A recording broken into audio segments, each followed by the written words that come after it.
I'm Valerie Starn, and you're watching The Pulse. Whether it's a police helicopter or an air ambulance, there are pilots in the sky flying helicopters to serve you. And we're talking with Rob Dimel, and he is with Air Operations Specialist. You are the team that help the pilots do their jobs more effectively. First of all, Rob, a little bit of background. You are a pilot, you're also a police officer, and you used to be a part of the team that was one of the largest police helicopter operations in the nation. That department closed, and where did that leave you? We found ourselves in a position where that kind of became the catalyst for us to try and expand out, and we became entrepreneurs, and we said, hey, we want to take this knowledge and this ability that we have and share it with other units that maybe didn't have the opportunity that we did or the budget that we did, and take that training to them. And that's where the idea for this business came from. What kind of training? I know what you do in the air is very unique, and a lot of us don't have that perspective, so kind of walk us through what kind of training and what you do. Primarily what we're doing right now is night vision goggle training, so training pilots to fly with the aid of night vision goggles. Okay, that sounds a little dry. What do you see through night vision goggles? Why is it important for either a police helicopter, maybe an air ambulance, or another emergency responder, or anybody, general aviation? Why do they need those? The technology, the night vision goggle technology, is pretty amazing. It actually pretty much turns night into day. It changes your perspective completely when you're flying at night, and it allows you to perform missions that you would have never been able to do before much more safely, and it's just a great situational awareness enhancement tool for pilots at night. And it's something that you've experienced, you've lived. Can you give us a story maybe from your professional experience with Costa Mesa Police Department? Sure. Using the goggles at night is a game changer. We've found that when we're searching for lost hikers, we've had opportunities where we're searching kind of in the open blackness of the hills, and we've had hikers who are lost. They're on their cell phone talking to dispatchers. They don't have any idea where they are, and we've told them, tell the person that if they can hear the helicopter, hold their phone up to the sky in the direction they hear the helicopter from, and we could actually see the cell phone on the night vision goggles, and we're finding these people from about 3 or 4 miles away where we could actually see that little light on the cell phone. The goggles are one example. What other specialized training are you now sharing with others from your experience with the department?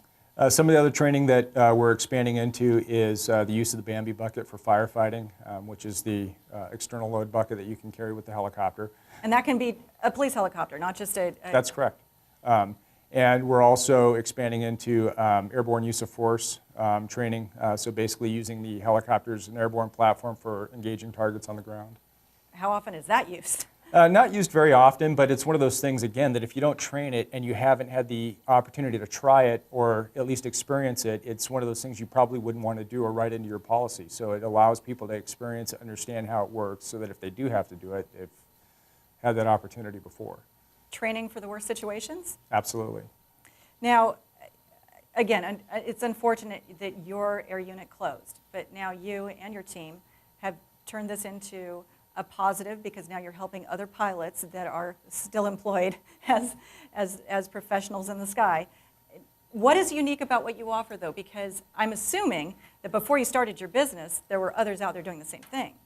Yes. I think what we have to offer, in fact, I know what we have to offer, is that we have a unique perspective because we, through our own trial and error and using the goggles in a law enforcement setting and in a search and rescue setting, we've had the unique opportunity to figure out what works and what doesn't work.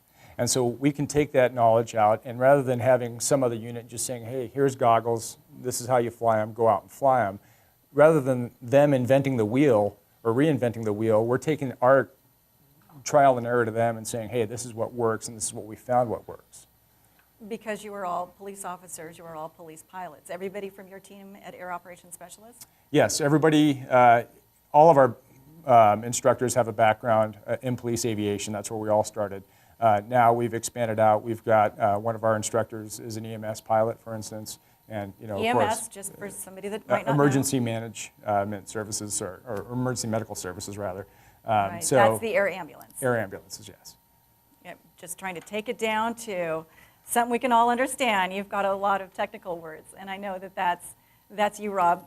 You've got a military background, a strong law enforcement background, and you've spent much of your career being a pilot. What's it like for you now being a business owner? It's definitely different. And it's, it's a whole different dynamic because going out before, we were operations guys. And we just went out and performed the missions that we had to perform. Now it's, there's obviously a lot more planning into what we do and trying to run the business side of it. All of us want to go out and fly, but that's not what we get to do all the time. So. But still, the overall mission of helping and serving others, that's still being accomplished now with Air Operations Specialists. And that's our goal. All right, Rob Dimel, thank you so much. And I'm Valerie Starr, and thank you for tuning in and watching The Pulse.